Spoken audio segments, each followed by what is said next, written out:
वृंदावन जाना नहीं छोड़ा। बच्चे हो गए, बच्चे बड़े होने के बाद बच्चों की भी शादी हो गई, परंतु वृंदावन जाना नहीं छोड़ा।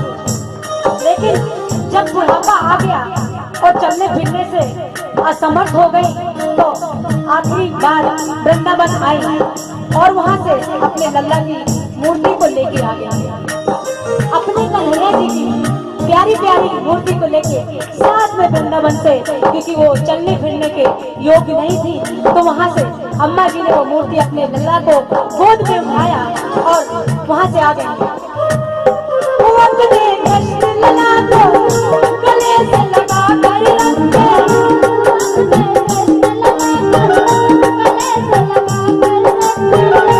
हमेशा साथ में रखे, वो लाल लड़ा कर रखे, हमेशा साथ में रखे,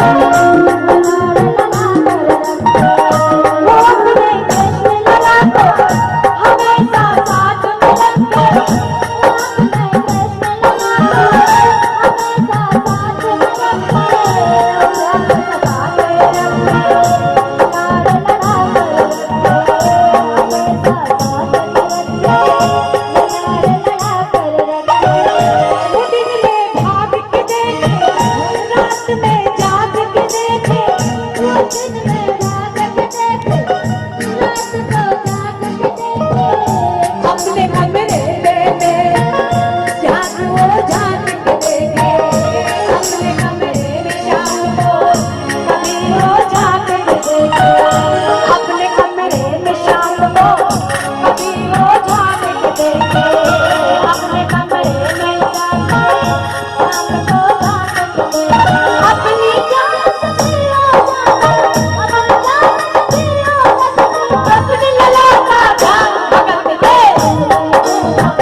माई की तबीयत खराब हो गई। अपने बेटे बहू से बोली, बेटा मेरे लल्ला को दूध से स्नान करा दो, मेरे लल्ला को माखन मिश्री का भोग लगा दो, मेरे लल्ला को चंदन का टीका लगा दो। अपनी बहू को समझाने लगी, और मेरे लल्ला को चंदन का लेप लगाना मत भूलना। चंदन का लेप मेरे लल्ला को बहुत पसंद है। मेरे लल्ला को बड़े सुंदर सुंदर कपड़े पहना दो, क्योंकि आज मेरे लल्ले का जन्मदिन है, और जब जन्मदिन आता है तो माए अपने लल्ला को कितने प्यार से सजाती है, कितनी दुलार से सजाती है। एक साथ इतना सारा काम बेटे बहू को समझ नहीं आया, किंतु माँ की तबीयत खराब देखकर वो मन लग गए, और कपड़े बदलने के लिए जो ही मूर्ति को उठाया, अचानक वो मूर्ति हाथ से गिर गई। लेकिन माँ कहते हैं माँ का दिल, अगर अपने बच्चे को कुछ कहीं चोट आती है ना तो माँ के आंसू अपने आप झरझर बहने लगते हैं। माँ को पता चल गया कि शायद कुछ अनहोनी हो गई। पूछने पर बेटे बहू ने बताया माँ कोई खास बात नहीं है, कपड़े बदलते समय मूर्ति हाथ से छूटकर गिर गई। वापस चिंता मत करो माँ, इतना सुनकर माँ का कलेजा फट गया। समझ रह गई, बोली बेटा तू कहता था कि कोई बात नहीं है, छोटा सा लल्ला इतना ऊपर से गिरा है, ऐसा तो हो नहीं सकता कि मेरे लल्ला को चोट नहीं है। बेटा ऐसा नहीं हो सकता कि जो मेरे लल्ला को चोट नहीं आई, मेरा लल्ला इतने ऊपर से गिरा है। और अगर मेरा छोटा सा लल्ला, मेरा नाजुक सा लल्ला अगर इस धरती में गिरा है तो उसको चोट जरूर आई है।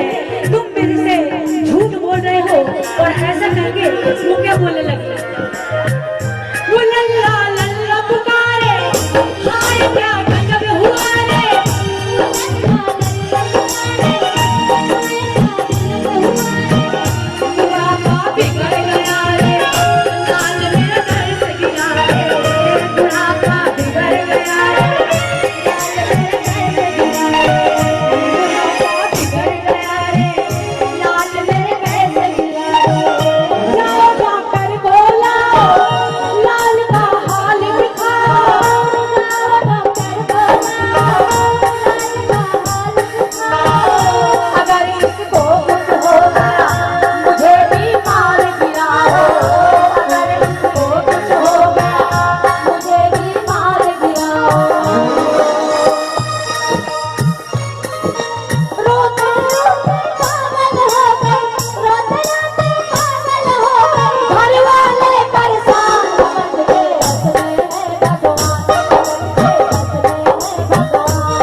दिखाओ, क्योंकि मेरा लल्ला, मेरा बेटा जोर से बोला माँ तू पागल हो गई है, एक मूर्ति के लिए डॉक्टर बुला रही है। पड़ोसी देखेंगे तो क्या कहेंगे डॉक्टर को, और वो सारा किस्सा सुनेंगे तो हंसेंगे और कहेंगे माँ तो पागल ही था, बेटे बहू भी पागल हो गए हैं। जैसे कि आजकल पड़ोसियों की बहुत आदत होती है, वो अपना घर नहीं देखते लेकिन दूसरे का जरूर देखते हैं। माँ के कहने से मूर्ति के लिए डॉक्टर बुलाया है। बुढ़िया माई का रोना सुनकर पड़ोसी इकट्ठे हो गए। घर में बहस बाजी हो रही थी। जब पड़ोसी ने पूछा तो बेटे ने बताया, क्या बताऊं भाई साहब, मेरी माँ जरा सी पागल हो गई है। क्या बताऊं भाई साहब, मेरी माँ जरा सी पागल हो गई है क्योंकि बेटे को शर्म आ रही है। कहते हैं ना आजकल के बेटे को बहुत शर्म आ रही थी। वृंदावन गई थी, वहां से एक लड्डू गोपाल की मूर्ति ले आई थी। कहती है कि मेरा लल्ला गिरा। आज सुबह जब मैंने कपड़े बदलने के लिए मूर्ति को उठाया तो अचानक से मूर्ति हाथ से छूटकर गिर गई। तब माँ कहती है कि डॉक्टर को लेकर आओ। आप ही बताइए भाई साहब, समाज में हंसी होगी और इस मूर्ति के लिए डॉक्टर को लेने गया तो डॉक्टर भी हंसेगा। पड़ोसियों में एक बूढ़ा पड़ोसी बहुत समझदार था। कहते जिस घर में बुजुर्ग होते हैं उनकी रहे हैं। वैसे ही सभी बीच में एक बहुत अंकल जी बुजुर्ग से वहां बैठे हुए थे। उन्हें समझाया, बेटे को समझाया, बेटा बुढ़ापे में और बचपन में कोई फर्क नहीं होता, बुढ़ापा और बचपन में कोई फर्क नहीं होता। तुम्हारी माँ के दिमाग से में अगर बहन हो गया है तो बहन निकालना बहुत जरूरी है। दिन भर के झगड़े से तो अच्छा है कि तू इतनी इसकी बात मान ले, और बगल में डॉक्टर रहता है तो सारी बात डॉक्टर को समझा दे और फीस वहीं पर दे देना। तेरी माँ तेरी बात नहीं मानेगी, परंतु डॉक्टर आकर समझाएगा तो उसकी बात जरूर मान लेगी। क्योंकि अगर हमें बुजुर्गों को समझाना है तो उनकी बात वो जरूर मान लेगी, समझाने लगेगी। कहते हैं अगर किसी को भी अपने बड़ों बुजुर्गों को समझाना है तो अपने बच्चे और बहू की बात थोड़ा कम मानेगी, लेकिन पड़ोस की भाभी को अगर बुला दो तो बात मान लेगी। तो हमारे एक अंकल जी ने सजेस्ट किया कि आप जाके डॉक्टर को ले आओ और अम्मा को दिखा दो ना, कितनी देर लगेगी। डॉक्टर आएंगे, नब्ज देखेंगे, अम्मा को समझाएंगे तो अम्मा समझ जाएगी।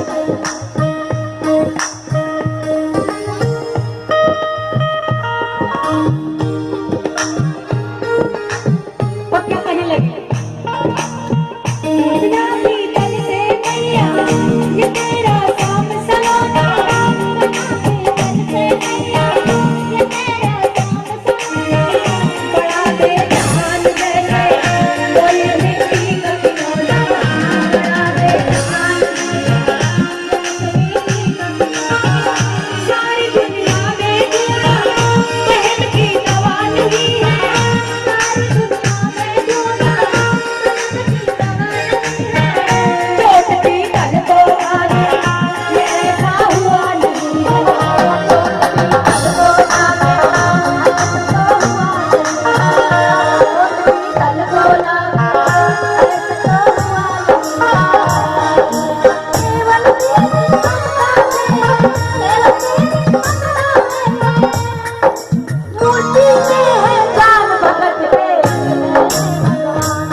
डॉक्टर क्या उम्र हो गई है तेरी? डॉक्टर सुनकर हक्का बक्का हो गया, बोला माई 65 साल। माँ बोली डॉक्टर तूने जिंदगी के 65 साल बेकार कर दिए, तूने इतना भी नहीं सीखा कि मरीज को कैसे देखते हैं। जब डॉक्टर ने बोला कि चोट पीतल को नहीं लगती तो माँ बोलती है कि डॉक्टर पागल हो गया है, 65 साल तूने बेकार ही गुजार दिए, तुझे नब्ज देखनी नहीं आती, तू मेरे लल्ला को इतनी चोट लगी और तू कहता है मेरे लल्ला को चोट लगी। डॉक्टर तू गलत बोल रहा है, देख मेरे लल्ला को।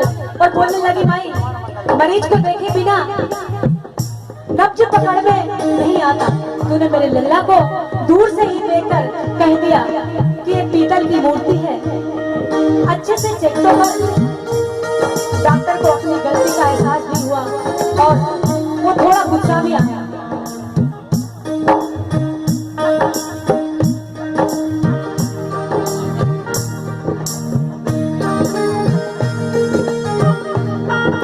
डॉक्टर को जब माँ ने बोला थोड़ा गुस्सा भी आया कि माँ मैं इतनी देर से इस मूर्ति को देख रहा हूँ लेकिन मुझे कहीं नहीं लगी कि इसको चोट आई है।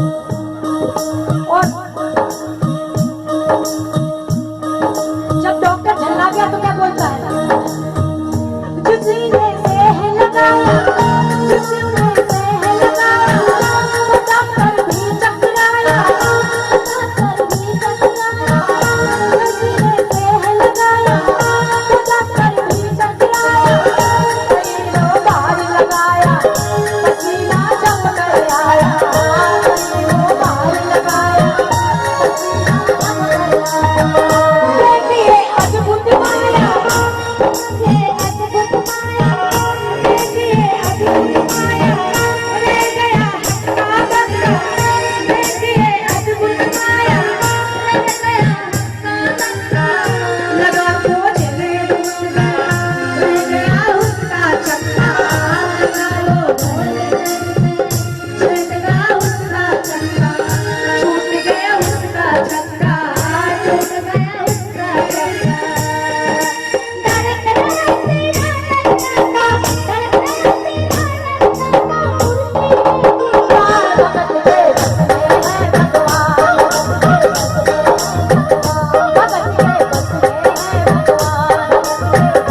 जो मशीन थी वहीं पर पड़ी रह गई। लोग फीस पहले से ही लेकर जेब में डाली थी, वो निकाल कर गद्दे पर रख दी। डॉक्टर ने जो पहले से ही फीस ले ली थी वो निकाल के गद्दे पर रख दी, पटक दी और जाने लगा। बुढ़िया माई बोली, डॉक्टर अपना सारा सामान छोड़कर कहाँ जा रहा है? कम से कम अपनी बक्सा तो लेकर जा। कहाँ जा रहा है तू? अपना सारा सामान छोड़ के ये अपनी पुंगी पठारा तो उठा के ले जा साथ में। और क्या बोलने लगी? डॉक्टर पलट कर बोला, माई अब इस सामान की मुझको जरूरत, मुझे इस सामान की जरूरत नहीं पड़ेगी, अब तो मेरे लिए बेकार है। और डॉक्टर आंख में आंसू भरकर बोला, क्या बोला? डॉक्टर आंख में आंसू भर के बोला, देख तेरे लाल माया बड़ा घबरा रहा हूँ, देख तेरे लाल माया बड़ा घबरा रहा हूँ, जहाँ से डंडा लाया वहीं मैं जा रहा हूँ, जहाँ से डंडा लाया वहीं मैं जा रहा हूँ, देख तेरे लाल माया बड़ा घबरा रहा हूँ, जहाँ से डंडा लाया वहीं मैं जा रहा हूँ, जहाँ से डंडा लाया वहीं मैं जा रहा हूँ। तूने मुझको बड़ा एहसान किया है, बुलाकर तूने मुझको बड़ा एहसान किया है, आज से सारा जीवन उसी के नाम किया है, आज से सारा जीवन उसी के नाम किया है, आज से सारा जीवन उसी के नाम किया है। एक एहसान कर दे मेरे लल्ला से कह दे, एक एहसान कर दे मेरे लल्ला से कह दे, एक एहसान कर दे मेरे लल्ला से कह दे, वृंदावन में है जाना प्यार में नहीं रुके, वृंदावन में है जाना वृंदावन में ले जाकर वहीं ये प्यार करे, वृंदावन में ले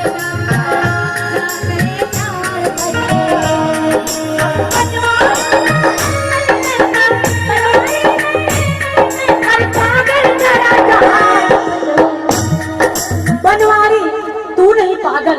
डॉक्टर बोलता है, अरे बनवारी तू नहीं पागल, दोनों हाथ खोल, और पागल सारा जहान भगत के बस में है, भगत भगत के बस में है, भगत के बस में है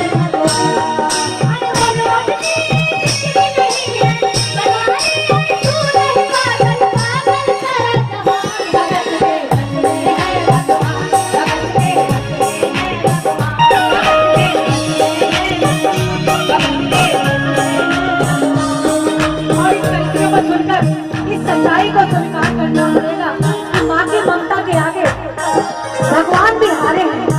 एक पत्थर की मूर्ति देखो, किलकारी मारने लगी, क्या इंसान माँ के किलकारी नहीं मार सकता? जब एक माँ बुलाती है तो क्या बच्चा दौड़ के उसको जा नहीं सकता?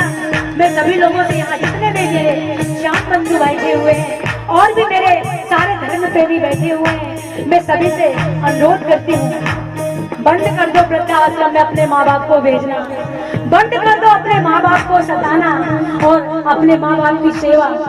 मैंने देखी अग्रवालों और आप लोगों में बहुत ज्यादा सेवा होती है बड़ों की, ये मैंने देखा है यहाँ पे। सभी लोगों से बस यही कहती हूँ कि जहाँ बुजुर्गों का आशीर्वाद होता है वहाँ हम लोग आगे ही आगे बढ़ते जाते हैं। बोल खाटू नरेश की। और एक बात और हाथ भगत के बस में है भगवान, भगत के बस में है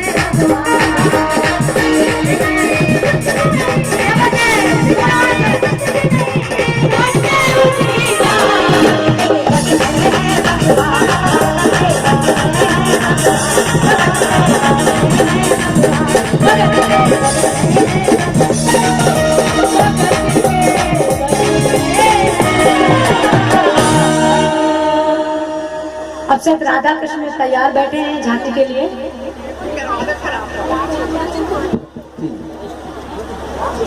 आइए, हम राखी जी ने बुजुर्गों के लिए बात की, यहाँ महाराज जी का भी सानिध्य में है, तो हम यूँ कह देते हैं कि छांव देते हवाएं देते हैं, पंछियों को सराय देते हैं, पेड़ बन के हमें हमारे बुजुर्ग जिंदगी की दुआएं देते हैं। पेड़ बन के हमें हमारे बुजुर्ग, जो बुजुर्गों का सम्मान करते हैं, बड़ों का आदर करते हैं, वो आगे बढ़ते हैं। नौजवान लोग खासतौर से सुन लें कि हर समय उसका मान रखता है, हर समय ऊंची शान रखता है। जो बुजुर्गों का ध्यान रखते हैं, ईश्वर भी उनका ध्यान रखता है, ईश्वर भी उनका ध्यान रखता है। मैं परम श्रद्धेय श्री श्री 1008 श्री द्वारकेश लाल जी महाराज जी यहाँ पर बैठे हैं। उनके सानिध्य में, उनके चरणों में कुछ बात जरूर कहना चाहता हूँ। फिर आपके स्वास्तिक विश्वकर्मा आएंगे और राधा कृष्ण जी के साथ आप सब धूम मचाएंगे। राखी परमार जी हमारी बड़ी गायिका है प्रदेश की। अभी उन्होंने अपना थोड़ा सा ट्रेलर दिखाया है आपको। जब डांसिंग नंबर पे भजनों के साथ अपनी प्रस्तुति देंगी तो आप मंत्र मुग्ध होंगे और सबको नाचने का अवसर मिलेगा। महाराज जी के श्री चरणों में हम सब ये कहना चाहते हैं कि वो वफा का चमन वो जमी चाहिए, व्यक्ति की दृष्टि में कुछ नमी चाहिए। देवताओं को तो रोज पूछते ही रहते हैं हम, पूजने के लिए महाराज जी के चरण चाहिए, पूजने